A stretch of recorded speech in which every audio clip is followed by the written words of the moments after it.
Alléluia, alléluia, alléluia, alléluia, alléluia. Oh Jésus, c'est vrai. Papa, ce soir, je veux te dire merci, éternel mon Dieu, mon roi, papa, pour ce jour que toi tu as fait. Seigneur, tu as fait ce jour, Jésus-Christ de Nazareth. Papa, et je ne peux seulement que être reconnaissante. Jésus-Christ de Nazareth. Papa, je te dis merci, c'est vrai pour ta fidélité.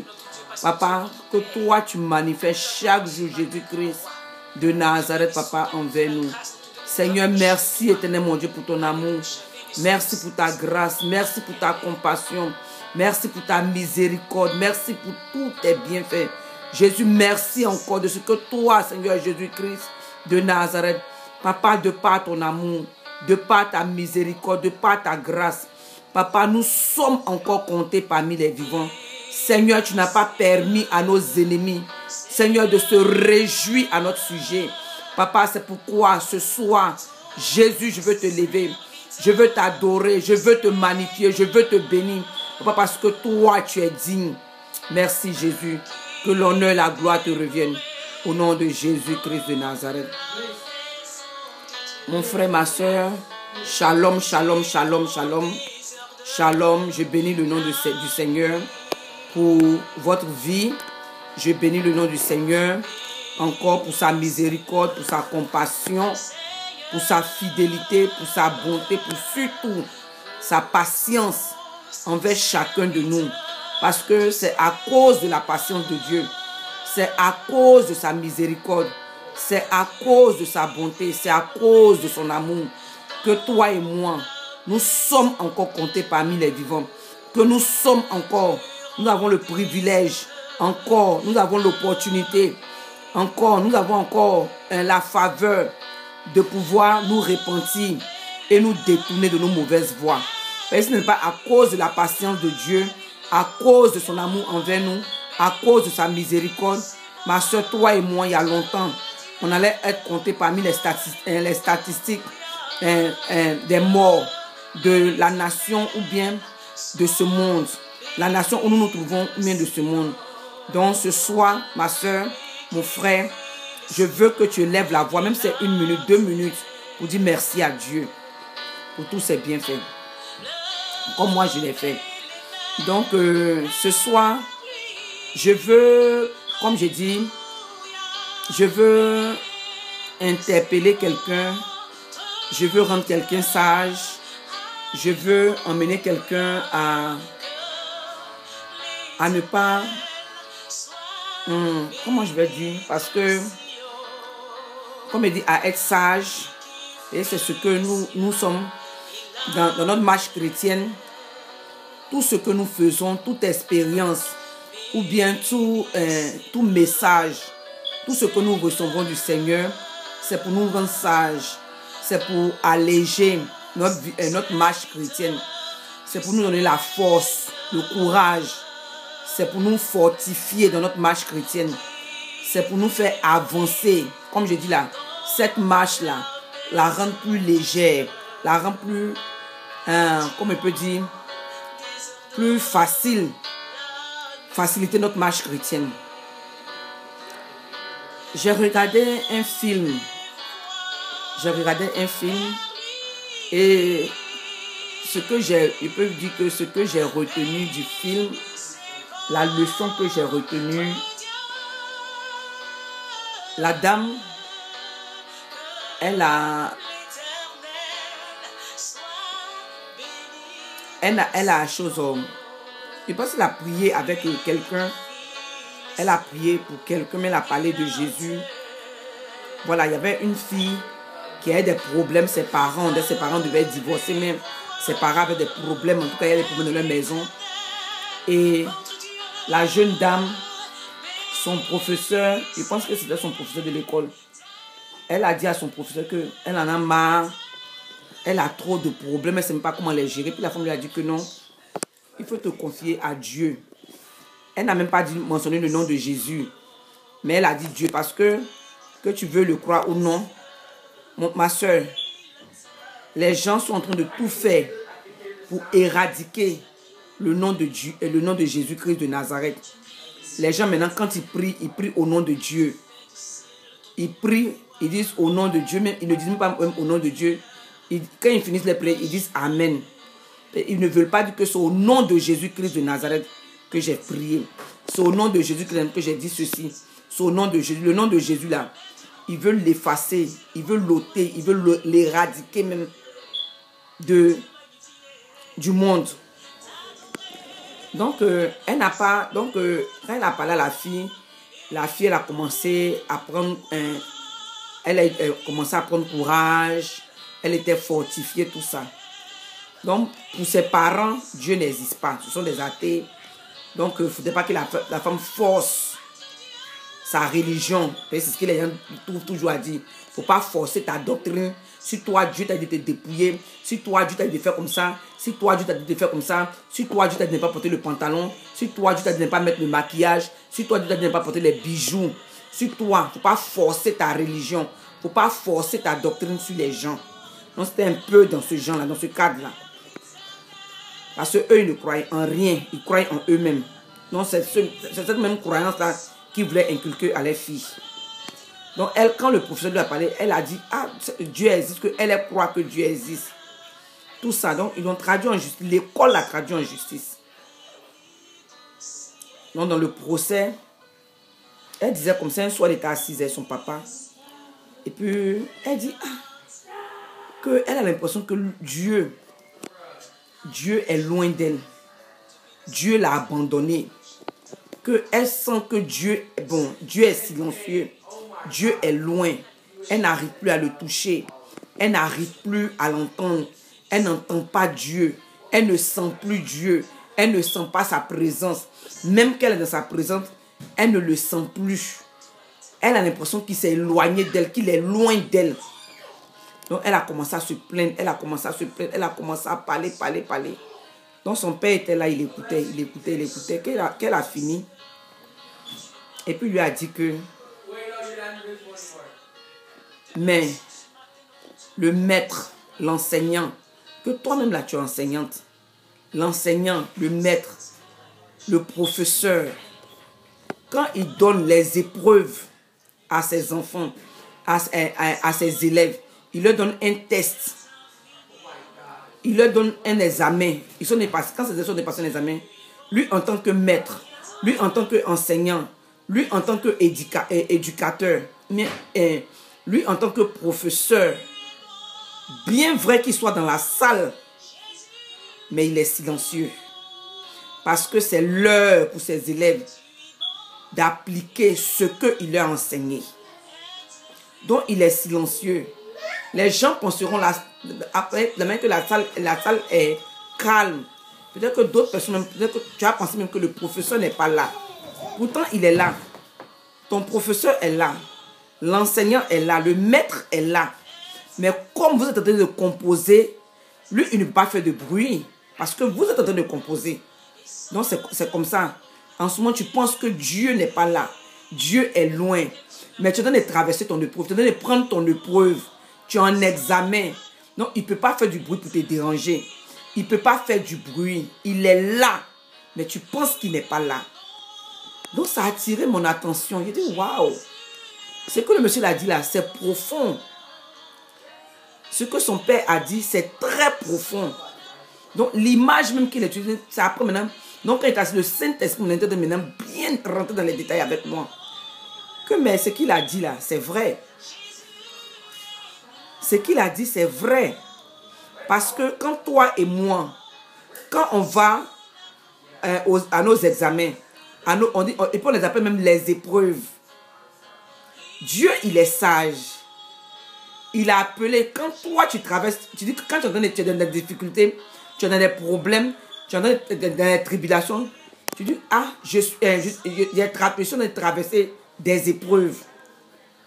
Et sur le plan scolaire même là, on les appelle les épreuves de maths, les épreuves de physique, les épreuves de français, les épreuves d'histoire géo, les épreuves de temps, les épreuves de chimie, les épreuves d'économie, les épreuves, on les appelle les épreuves à l'école.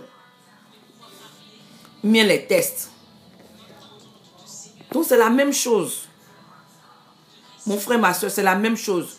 Je suis venu t'encourager. C'est vrai, ce n'est pas facile. Parce que nous tous, si moi, je vais m'asseoir ici pour te dire que c'est facile. Parce qu'en même temps, quand on est dans les épreuves, on veut entendre Dieu parler. On veut sentir Dieu. On veut toucher Dieu. On veut voir Dieu. On veut qu'il bouge même. Il dise un mot. Pour que notre vie change. Mais quand on met ça sur le plan, sur le plan physique même là, c'est la vérité. Physiquement, quand tu es en train de prendre les épreuves, par exemple, tu vas épreuve de bac, épreuve de BTS, tu vas aux examens de BTS, tu vas au bac, au BEPC, quel que soit, ou bien les interrogations, les devoirs que les maîtres donnent en classe, ou bien les professeurs donnent en classe, et tu es en train de passer un devoir de philo. Le prof de philo est là. Le surveillant est là. Mais est-ce qu'il fait du bruit? Il ne fait pas de bruit. Il ne parle pas. Il ne fait même pas... Peut-être que tout ce qu'il fait, il va peut-être prendre un livre, même quoi, en train de corriger peut-être les épreuves, les examens qu'il a donnés avant, mais les interrogations qu'il a données dans d'autres classes, il est en train de les corriger, ou même il est en train de lire un livre. Mais en tout cas, il est occupé, mais dans le silence. Et il vous observe en même temps. Il est en train de voir qui est en train de tricher, qui est en train de faire du bruit. Peut-être qu'il va faire du bruit pour déranger l'autre. Il se rassure que tout se passe bien. Mais toutefois, en étant silencieux, tu as l'impression qu'il n'est pas là. Mais en même temps, il est là. Parce que c'est l'heure pour toi de prendre ton épreuve de mathématiques. C'est l'heure pour toi de passer ton examen. Donc c'est la même chose avec Dieu. Toi qui traverses une épreuve, toi qui traverses des difficultés, toi que le Seigneur t'a mis, tu es en test. Mon frère, ma soeur, encourage-toi.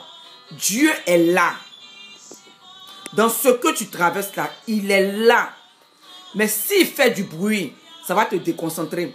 Parce que imagine en classe, dans la salle de classe, dans la salle d'examen, tu penses que si le professeur prend son téléphone pour commencer à parler au téléphone et puis commence à rire, il commence à appeler, parler, chanter, mettre la musique, faire du bruit, est-ce que toi tu seras concentré? Tu risques même d'aller te plaindre que on est en train de prendre notre examen, on ne sait pas quel professeur vous nous avez donné. Ce monsieur-là, même cette femme, on ne sait pas même où elle est quittée. Parce qu'elle est en train de faire du bruit, elle est en train de crier. Elle est en train de parler au téléphone. Elle est en train de nous déranger. On veut être concentré. Je veux être concentré pour prendre mon test. Mais quand ça vient, parce que le Seigneur Jésus, si on l'a remarqué, il a toujours pris les choses terre à terre, les choses de notre vie de tous les jours, ce qu'on vit tous les jours, notre vie de tous les jours, les choses pratiques pour nous enseigner les choses spirituelles. Imagine que toi, tu es en épreuve, tu es en test, et il y a du bruit, même ça cause, il se rassure. Le professeur se rassure que même les autres élèves devant toi, derrière toi, à gauche de toi, à droite de toi, ne te dérangent pas. Il se rassure qu'ils sont silencieux.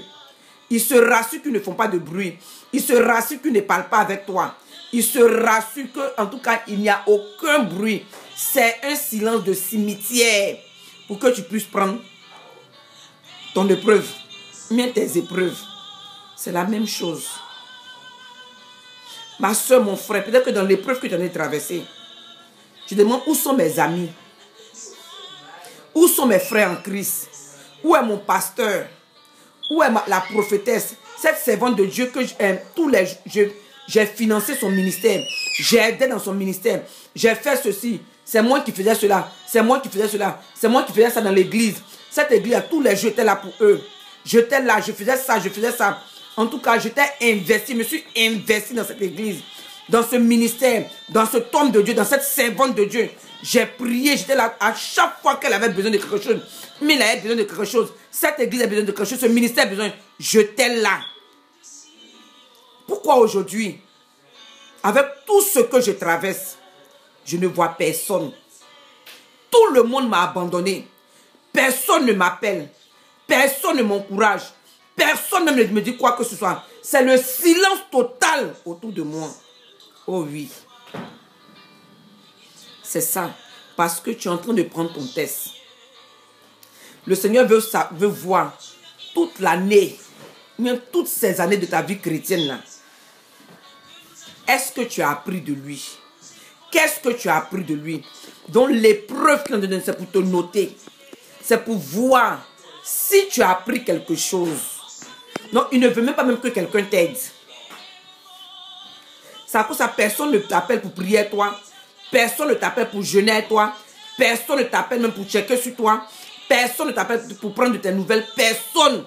C'est un silence de cimetière autour de toi. Et même lui-même Dieu, il ne te parle pas. Lui-même, il ne dit rien. Tu as l'impression qu'il n'est pas là. Tu es dans la présence de Dieu. Mais en même temps, c'est comme si Dieu est absent. Pendant même que tu pries, alors que toi avant, quand tu priais, quand tu te mettais dans le lieu de la prière, le Seigneur ouvrait tes yeux et tu voyais des choses. Mais même tu vas dormir, même tu es le genre de personne à qui Dieu parle beaucoup à travers les visions ouvertes, à travers les songes, à travers les rêves. Tu entends même audiblement, tu entendais audiblement la voix de Dieu. Mais aujourd'hui, où tu es en train de traverser les moments, tu dis Seigneur, parle-moi. Jésus, parle-moi. Tu prends 21 jours, silence de cimetière. Tu prends 40 jours, silence de cimetière. Tu prends 3 jours secs, silence de cimetière. 7 jours secs, silence de cimetière. En tout cas, tout ce que je n'ai prié, tu pries pendant des heures, 4 heures de temps, 6 heures de temps, 20 heures de temps. Tu es dans la prière, tu pries, tu jeûnes, tu pries, tu jeûnes. Tu lis la parole de Dieu, tu fais les acrobaties. Si je peux les appeler ainsi. Mais tu n'entends rien. Tu n'entends rien. Tu ne vois rien. Mais je viens de te dire que Dieu est là. Il est préparé. Il dit qu'il est omniscient. Il est là. Il est le je suis. Il est l'alpha et l'oméga. Il est omniscient, omnipotent. Partout où tu es, il est là. Même dans l'épreuve que tu traverses, Jésus-Christ de Nazareth est là. Ma soeur, sois encouragée. Mon frère, sois encouragé. Parce que quand il va parler, c'est pour te dire, ah ma fille, tu as bien fait. Mon fils, tu as bien fait. Continue. Tu as 20 sur 20. Tu as 15 sur 20. Tu as 10 sur 20. Il va te noter. Quand il va te parler, il va te parler. Mais finis ton épreuve d'abord. Finis ton épreuve d'abord. Sois forte, sois courageuse. Parce que vous-même, quand on prend quand on est en examen là, on transmet, on ne comprend pas. Mais nous tous, on a été à l'école. On a pris des tests. On a été en examen. Tu grattes ta tête même, tu ne comprends pas. Tu te lèves un peu. Tu vas aux toilettes. Donc, tu peux te lever. Aller aux toilettes. Dans l'épreuve que tu traverses, lève-toi, va aux toilettes. Il y a des jours que tu es découragé même. J'ai appris mes leçons. Mais qu'est-ce que veut que... Il y a l'épreuve que je ne comprends rien dedans. Je ne comprends pas. Ça là même, j'ai révisé ça. Mais pourquoi? C'est-à-dire que ma mémoire même, c'est comme si quelqu'un venait, puis il a appuyé sur effacer, puis ça a effacé tout. Je ne sais même pas même ce qu'il avait écrit. Ça arrive. Tu es confuse. Dans ton épreuve là, tu es confuse. Tu ne sais pas ce qui se passe. Mais pourquoi je traverse cette situation? Pourquoi je vis ça? Oui. Tu regardes. Je ne comprends pas. Seigneur, pourquoi moi? C'est comme ça. Ma soeur, mon frère, c'est comme ça. Sois forte. Va boire un peu d'eau et puis reviens. Va manger un peu, reviens. Même pendant les temps des examens, il y a des pauses. On arrête à midi, on s'en manger. On s'en se relaxer un peu. D'autres profitent de ça pour dormir. D'autres mangent. D'autres boivent. On se distrait un peu, on se relaxe un peu. Et puis on revient encore à 14h, 15h pour venir prendre la deuxième épreuve de la journée ou bien la dernière épreuve de la journée avant qu'on ne parte à la maison. Et ça peut être pendant 2 jours, pendant 3 jours. Donc ça peut être pendant 1 an. Ça peut être pendant 2 ans. Ça peut être pendant 3 ans que tu vas prendre ton épreuve. Il y a beaucoup de matières. Il y a, comme je dis, il y a géographie, il y a mathématiques, il y a histoire, il y a philosophie, il y a français. Il y a beaucoup d'épreuves. Donc sois forte. Sois forte. Sois fidèle. Sois fort. Sois encouragé. Va boire un peu d'eau et puis reviens. Ah Seigneur, je suis au courrier à toi. Seigneur, je suis avec toi. Seigneur, je suis là. Je sais que papa, ce n'est pas facile. Je sais que tu es là. Mais c'est vrai, bien vrai que je ne t'entends pas. Bien vrai que je te sens silencieux. Je te sens éloigné. Mais papa, j'ai l'assurance que toi, tu es là. Parce que comme mon maître d'école, comme mon professeur, comme mon maître, il dit que je suis le maître. Je suis à dire, il est notre maître. Il est notre enseignant. Et la Bible dit quoi? Il dit que le Saint-Esprit, l'Esprit de vérité, il va nous enseigner. Il va nous conduire dans toute la vérité. Il va nous enseigner tout ce que le Seigneur Jésus-Christ de Nazareth avait enseigné. Il va nous enseigner cela. C'est ça le rôle de l'enseignant. Il va nous rappeler cela. Donc dans ton épreuve là, Dieu va te rappeler sa parole. Il va te rappeler ses promesses. Il va te rappeler que je suis avec toi. Je suis là. N'oublie pas que je t'ai... Le Saint-Esprit va te rappeler. N'oublie pas que je t'ai promis ceci. N'oublie pas que je t'ai promis cela. Je t'ai dit que si tu fais comme ça, je vais faire ça pour toi. Si tu fais comme ça, je vais faire ça pour tes enfants. Je vais faire ça pour ton ministère. Je vais faire ça pour toi-même ta vie. Je vais faire comme ça, je vais faire comme ça, je vais faire comme ça. Il va te rappeler ses promesses. Et il va te conduire dans toute la vérité.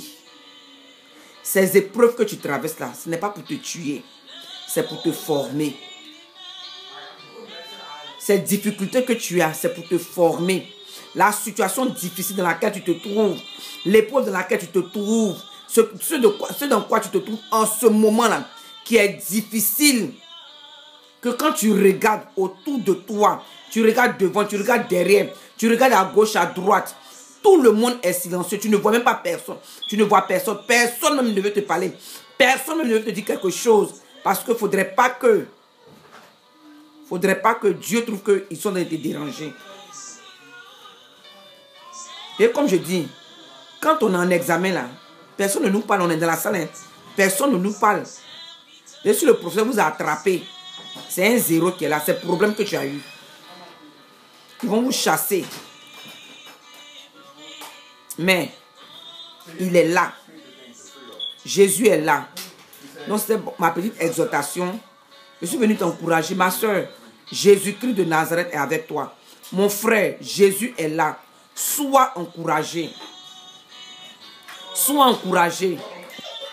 N'oublie pas qu'il est avec toi dans l'épreuve. Seulement, comme tu es en train de prendre ton épreuve, c'est le temps où il doit se rassurer.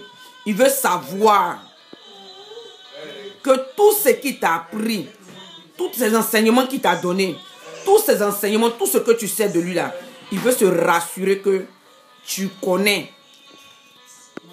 Tu as appris quelque chose de lui. Donc, il te met à l'épreuve. Il est en train de te tester, pour te noter, pour se rassurer que tu es devenu sage. Mais la parole de Dieu, c'est pour nous assagir. C'est pour nous former. C'est pour nous former. Donc, c'est ce petit encouragement-là que je voulais donner à quelqu'un. Mon frère soit encouragé, ma soeur soit encouragée. Je sais que ce n'est pas facile, mais Jésus-Christ de Nazareth, il faut persévérer. persévéreront jusqu'à la fin. Il dit que celui-là qui va persévérer jusqu'à la fin, c'est à lui qui va donner la couronne de vie. Shalom, shalom, que le Seigneur vous bénisse.